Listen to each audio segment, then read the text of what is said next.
Today I will be showing you how to make steamed rolls. In a nice clean bowl, you want to add 8 ounces or half the bag of the rice flour, and then 8 ounces, again half the bag of the tapioca starch. You want to mix those two together and then slowly add in 7 cups of water.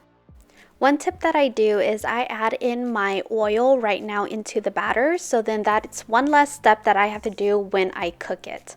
All right, now onto the filling. So I have 2 pounds of meat. Here I was using chicken, 1/4 cup of green onions, 1/4 cup of cilantro, 2 tablespoons of oyster sauce, 1 teaspoon of salt, and half a tablespoon of black pepper. In a large pan, you want to add about 1 tablespoon of oil and make sure that your heat stays on medium-high. Then add in your meat. This is where you can actually add more ingredients if you would like, such as garlic, onions, dried ear mushrooms. After about 10 minutes or until your meat is fully cooked, add in your green onions and cilantro and then set your filling to a side. Alright, now moving on to the rice roll. It is very important to have a non-stick pan when you are making the rolls.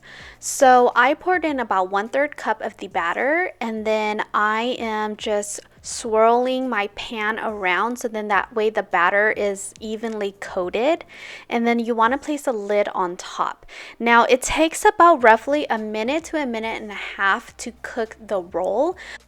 So the reason why I said for a minute and a half is because it depends on how high you are actually cooking it, if you're using an electric or a gas stove. Right here I'm using a 12-inch in diameter pan, so again it can depend on the size of your pan. There's a lot of things that factors in, so you want to just play around with the few rolls that you have. If you like your batter thicker, you want to add more batter. If you like it on a thinner side, you want to add a little bit less. Also, you want to stir your batter every once in a while because the flour and the starch is actually going to sink down.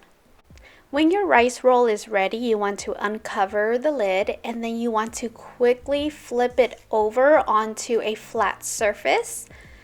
And then I add about 2 heaping spoonfuls of your filling. Fold the end closest to you. Then when you get into the middle of your roll, tuck in the sides and then continue to roll all the way through. And you're just going to repeat this process until you are either done with your filling or with your batter. This is optional, but I like to add fried onions and green onions on top of my steamed rolls. And then here I have a peanut sauce that I love to eat with steam rolls, egg rolls, spring rolls. If you would like to know the recipe, please let me know in the comments below. If you like this video, please give it a thumbs up. And if you haven't subscribed already, please subscribe and hit that like button.